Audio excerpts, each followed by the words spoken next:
大家好，欢迎大家收看今天的节目。神通作为宗教术语，印度梵文的意义是指神佛拥有的神奇能力，但在佛教的深层义理中，神通基于心念通达，能与己念不着不动又分明了之，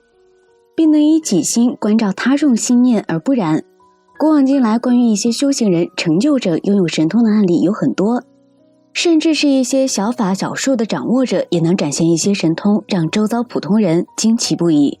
因此很多人努力修行都是为了能获得这些能力，而非更深层次的解脱。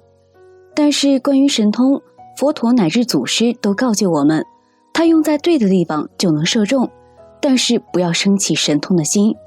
那么关于神通，大家究竟了解多少呢？今天小编就再来和大家聊聊这个问题。在开始今天的节目之前，还请大家点点订阅和小铃铛，点赞是对小编的最大支持，谢谢大家。佛经中曾有这么一桩公案，释迦牟尼佛有一次前往摩羯陀国开展教化，但是当时的摩羯陀国有一个嗜火外道迦摄，他是当代婆罗门教的大哲学家，全国人民都尊为智者，拥有弟子1000人。由于长久被人敬仰膜拜，迦摄就产生了我慢共高，任何人的说法只要与自己的见解不同，一律都不可信。佛陀暗自想，要在摩羯陀国展开教化，首先要降服迦摄，因为他在民众心中的影响力太过巨大，但是他对真理的接受度却固步自封。于是佛陀便准备先去了迦摄家投诉。迦摄见佛陀来投诉，便不客气地说道，我的房子住满了弟子，没有余屋可借，不过我有一间实室，那个地方倒很幽静又高大，距离此地也不远，但是有头毒龙也住在那里。哪知世尊听了满口答应，好的，毒龙不要紧，不会伤害我的，只要准许借住就好了。随后佛陀就在实室住了下来。到了夜间，毒龙为了失其威势，便向佛陀吐火珠。这时佛陀入慈三昧，从慈昧起入焰火三昧，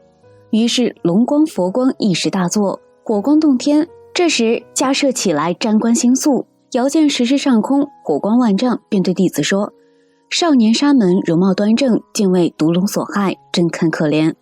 随后他率领500弟子各持水瓶及登高梯，往石室救火营救佛陀，但是不管怎样都不能扑灭火势。大家想，这个沙门必然已经被火烧死了。次日清晨，迦摄及诸弟子很早就赶到石室来整理火场，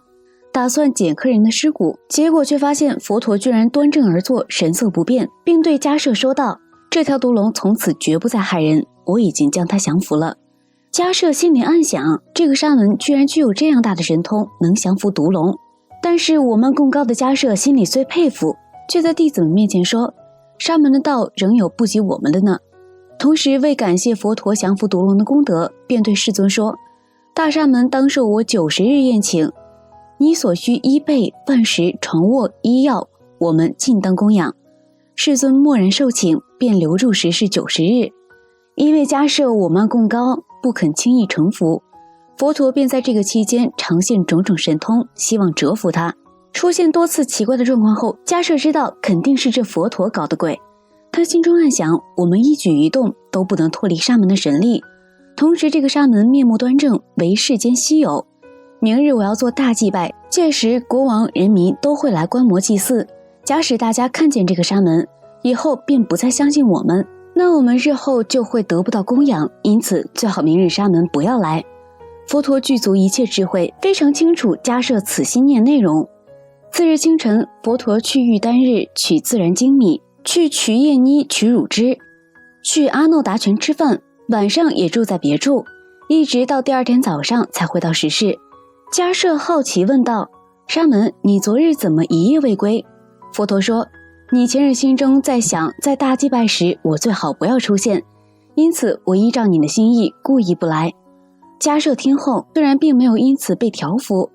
但是内心还是有些触动的，但是他仍然觉得还是不及我道真呢。后来一日夜里忽起大风大雨，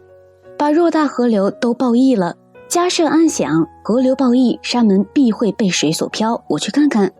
这时迦摄及500弟子到河边的石室附近，却看见佛陀在水上行走，而且脚居然还是干的，便想着太奇特了，这个沙门居然能在水上行走，我虽然也能在水上走，但是却不能让脚不湿。虽然如此明白，但他仍当众说不及我道真呢。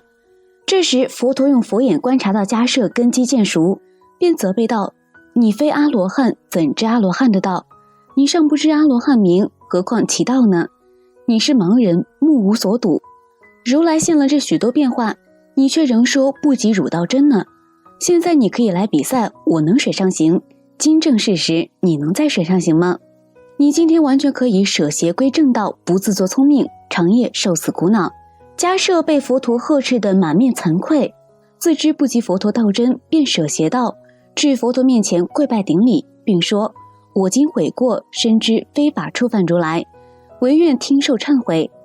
如是再三哀求，佛陀告知：既然你知道自己触犯如来，那么我就听你改过。于是迦摄便对500弟子说：我今决定舍邪归正，依如来的教导，你们是否要跟随我一起信受奉行，可自行决定。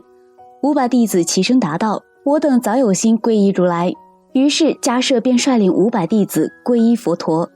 迦摄及500弟子所穿衣裳瞬间变成袈裟，头发自落。同时迦摄将自己法术用聚集咒术、火祭法物等障道的因缘也都完全置入了凝莲禅河。在这桩公案里，佛陀对于迦摄的教化就是运用了神通，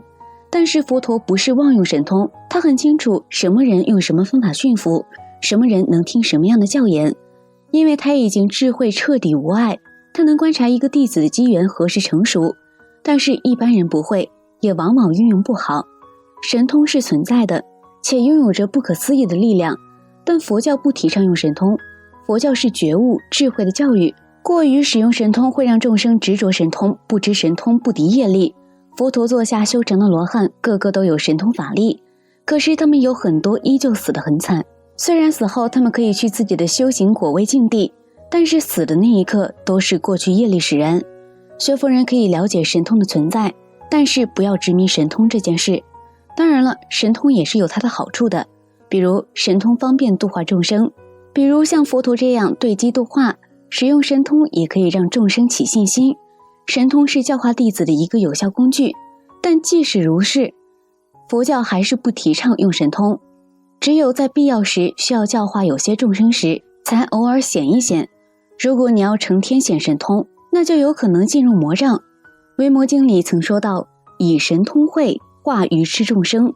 佛、菩萨、大阿罗汉之所以显神通，只为度化下列根基愚痴众生而已。成就者的神通是为了众生而展现的，而愚痴者学到的一些神通法力是为了彰显自己、利益自己。神通有不可思议的力量，但是神通在业力面前也无可奈何。大家都知道，目犍连是佛陀的大弟子，号称神通第一。相传目犍连的母亲生前做了很多坏事，死后变成了恶鬼。目犍连通过神通看到后十分伤心，就运用法力将一些饭菜拿给母亲食用。可是饭一到母亲口边就化为焰灰，目犍连大声向释迦牟尼佛哭救。佛陀表示，目犍连虽已是神通第一，但神通不敌业力，因此必须找更多的罗汉以众修行人的功德才能救拔。为此，目犍连特别在洞穴外准备换洗用品，等待结下安居结束的修行罗汉使用换洗，并于每年7月中以100味无果置于盆中，供养十方僧人，以此般功德，其母方能嫉妒。释迦牟尼佛是觉悟的大圣者，具有无上的大神通。可是当毗琉璃王最终决定要灭绝释迦族时，还是没有用神通来阻止。而对此，佛陀只留下这么一句话：释迦族受到宿世罪业之报，终究要倒塌的。因此，如果真想求证神通，就必须具有以下4个条件，才不会走入歧途。1. 安于慈悲，一切修持一旦离开慈悲，即为魔走。缺乏慈悲心的神通，如虎狼毒蛇。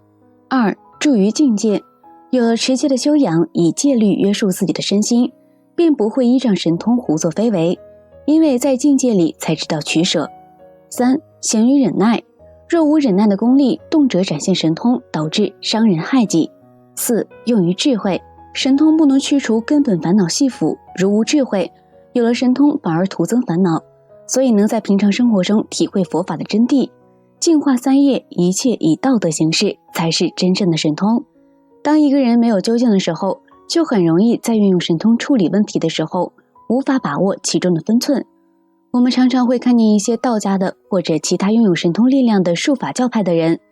他们往往学了一些术法，能操控一些事情的走向，就自以为自己已经拥有了不得的道，觉得自己可以为所欲为了，岂不知这都是外道思维。真正的神通就好像是吃饱饭后打出来的嗝，你认真修行，境界一步步提升，自然会有。等到像佛陀那样的解脱成就时，就可以随心所用了。但是有些人却先去学习怎么打嗝，明明没有吃饱，却一个一个的嗝到处打着，如此不仅不能最终获得解脱，同时还可能因此惹来身心疾病，各种业障。好了，今天的内容就和大家讲到这里了。神通在度化众生的过程中有其意义，但是不能当饭吃，你不能将之当成主食，最终还是要通过真理教化，帮助有缘人自修自度，才是神通正确的使用方法。而在人们还没有神通的时候，就自自然然连想都不要去想，如此才会在某一天修行深入，功德具足，境界提升时，打出一个扎实的嗝。那个嗝是吃饱了之后的自然反应，而不是东施效颦的愚蠢欲望。期待大家在下方评论区留下自己的感悟，那我们下期节目再见。